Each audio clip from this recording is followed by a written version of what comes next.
Hey everybody, welcome to another episode of Peter Parker's Gossip Column. I'm your host Peter Parker, and tonight we got a real doozy on our hands this time.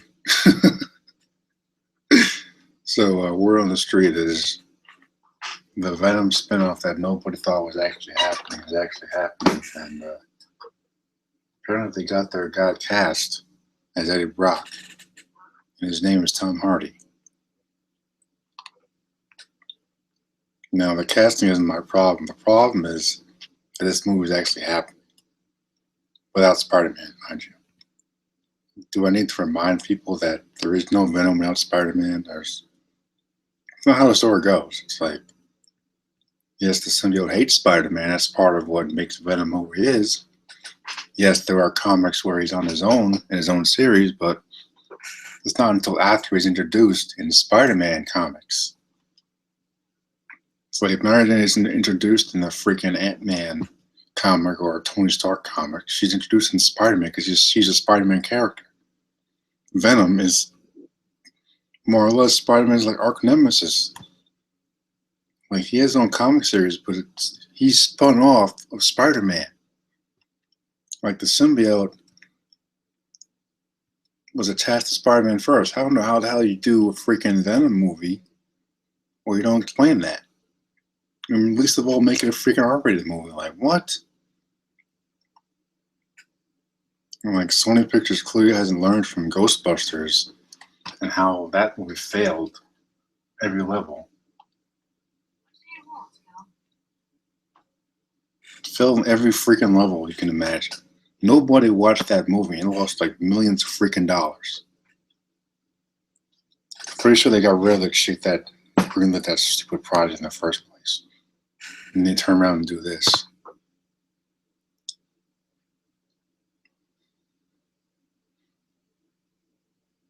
I mean, this article claims that it's uncertain at this point if Spider-Man's going to show up or if it's Tom Holland or somebody else.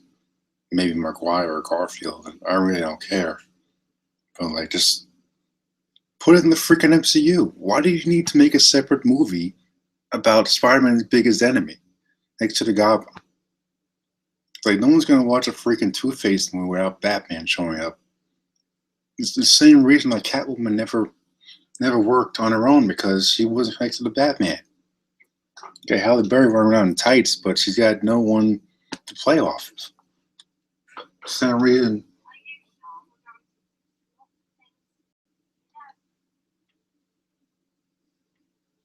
It's the same reason why that awful Supergirl movie never worked without Superman, because Supergirl is Superman's cousin and they're kind of connected. It's like the same reason why that Nightwing film is coming out is never going to work unless they actually have his origin in the movie, because it's connected to Batman. And you can't make these side characters without showing where they come from. Like his origin is connected to Spider-Man. There is no Venom without Spider-Man. You watch the spectacular Spider-Man cartoon, Venom shows up at the end of the season, but he's built up over the season. He doesn't get his own damn show. He's in the Spider-Man show because he's a Spider-Man character. I don't understand why they're doing this. It doesn't make any sense. The only thing they're gonna do is lose money, and Sony can't afford to do that. They can't afford to be this stupid.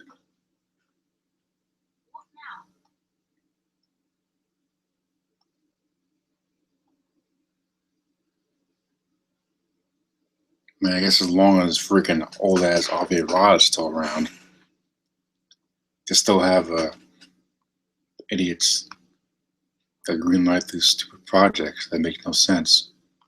Or like, I don't know, man. They're pretty dumb if they think this is gonna work. Mind you, I already said that Venom has had spin-off comics in his own, his own series, but he's still spun off for Spider-Man. That's where he's first introduced. Remember the exact issue. I don't know the name of it, but Mary Jane comes home one day, and this is after Peter has lost the symbiote suit. Mary Jane comes home one day, and this creature is sitting in her house saying, "Honey, I'm home." And that's the first time you see Venom Then they do flashbacks to how Eddie Brock becomes Venom and the symbiote and all. That's like the one thing they got right in Spider-Man 3. Like the only thing they got right in that stupid movie. But yeah, this is never going to work. I really don't need to make this longer than it has to be, you know. It's never going to work. And I don't really care who they cast. It's never going to work without Spider-Man. It's yin and yang, people. You don't make a Joker film or Suicide Squad without Batman showing up. And sure, he showed up in the movie, but the movie still stunk. So it's kind of irrelevant for that particular example. It's probably a bad example. I mean, like, Tom Hardy's like at least a couple years older than Holland, by a couple of decades maybe. I'm guessing Tom Hardy's in like his 30s or something, but he could just do Ultimate Spider-Man version of Venom, where Peter's in high school and Ed Brock is in college, and they're like childhood friends or whatever. I mean, everything in MCU is like basically based on Ultimate anyway, so I don't know why it would be so hard for them to just wait a couple of years and do Venom properly this time. Introduce him in one of these movies. I don't care if it's Spider-Man or something else. Just say he's out there. Say the Daily Bugle's out there and he got a photographer named Eddie Brock. Just like in the Raimi movies, they mentioned him a couple of times and they tried to set him up, but they just didn't really develop him that well. But this is a terrible idea. It's going to blow up in the face. I won't be surprised when it does, but terrible idea. I mean, like, they can't possibly think that people are going to sit down and watch the Venom film without Spider-Man. No, sure, they're going to throw him in there somehow. If it's someone doesn't take off the mask or just a random actor, or probably won't be Tom Holland because he's under contract by the MCU. Probably won't be him, but which is unfortunate because unfortunately he is Spider-Man now. As much as I would have loved to see Andrew Garfield return in the costume, unfortunately is no longer in that, position. Because his Spider-Man would have been set up for the black suit after Gwen died. That's the one thing that I feel is a missed opportunity for the Mark Webb movies, is that after Gwen died, Peter was in the perfect spot to get the black suit and become, black suited Spider-Man. Now we got this little 10-year-old kid in the Ultimate Spider-Man crap, and I don't know. Well, basically what I'm saying is that it would have taken a long-ass time for him to come with Venom again in this new Spider-Man universe we're trying to set up. I'm just saying in general, it's going to blow up in their face. It's not going to surprise me because, have you seen Ghostbusters? I never watched it, never will, but just look at how much money they lost on that movie alone. Because they wanted to mess with a popular franchise instead of just making it a soft reboot with dudes, not girls. You can have a woman on the team, but it's totally different than having like 4 freaking girls and it's calling it Ghostbusters. Make something else. I'm not trying to get off topic now, but like, I don't know why people don't have creativity anymore. It's gone. It's gone. What kind of moron thinks this Venom film is going to work?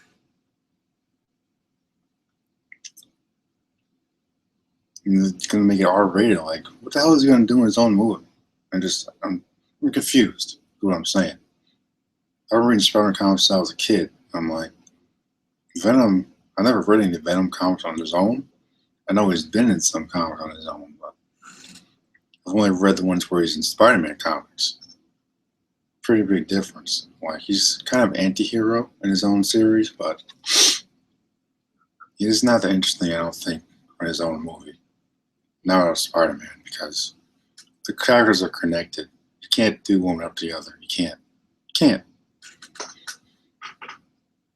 It's like nobody's going to watch a Joker film without Batman showing up. Nobody's going to watch a freaking Batgirl movie, for example, without Batman showing up at least once. Can't do it. Because Batgirl comes from Batman. She's modeled after Batman. Venom The symbiote attaches to Spider-Man first. And the symbiote hates Spider-Man because he rejected it. It's common sense. You don't do this kind of thing and expect not to lose like billions of freaking dollars. Like Tom Hardy's getting paid either way. If this movie bombs at the box office, Tom Hardy's still getting paid. But the aftermath effects of this failure, and it will be a failure without Spider-Man, the aftermath effects will be felt for years to come. Just a fact. So it's not going to work.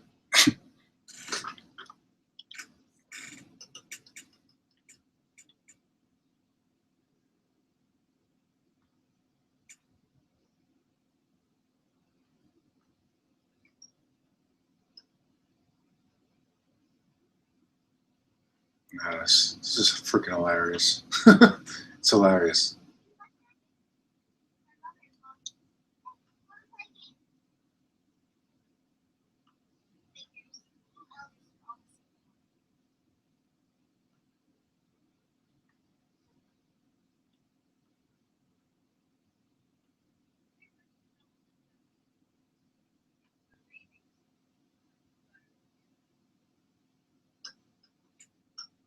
It's hilarious, man.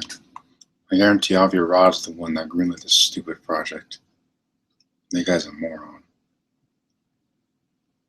Okay, that guy's the reason we almost didn't have freaking Spider-Man in the MCU. He's one of the reasons. That and that Amy Pascal chick. I'm pretty sure she'd get fired by now. Good.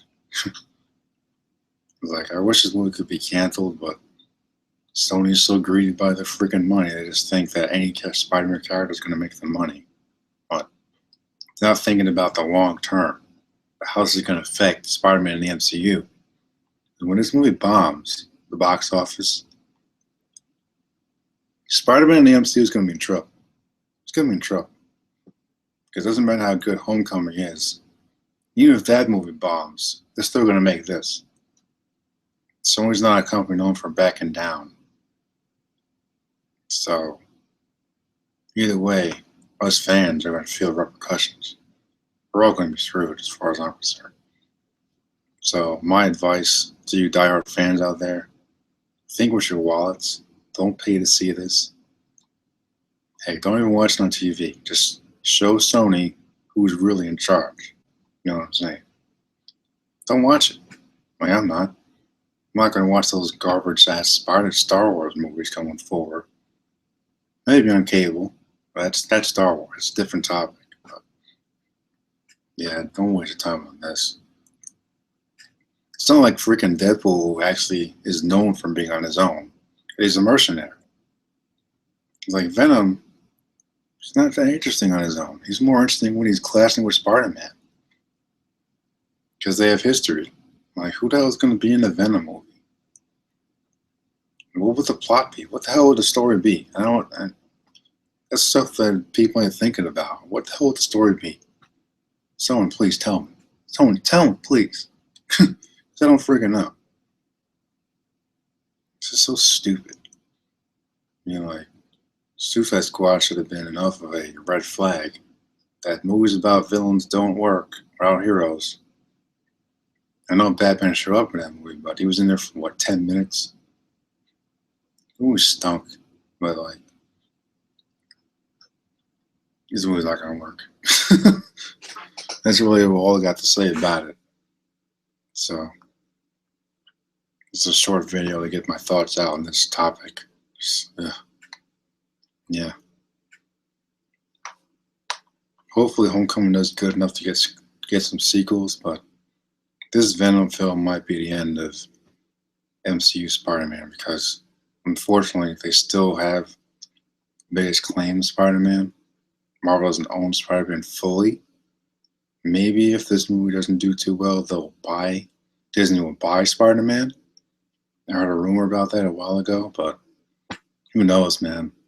I really just want some good Spider-Man films, and I really don't want Sony to frick this up, because I know they will. They will. It's in their freaking nature.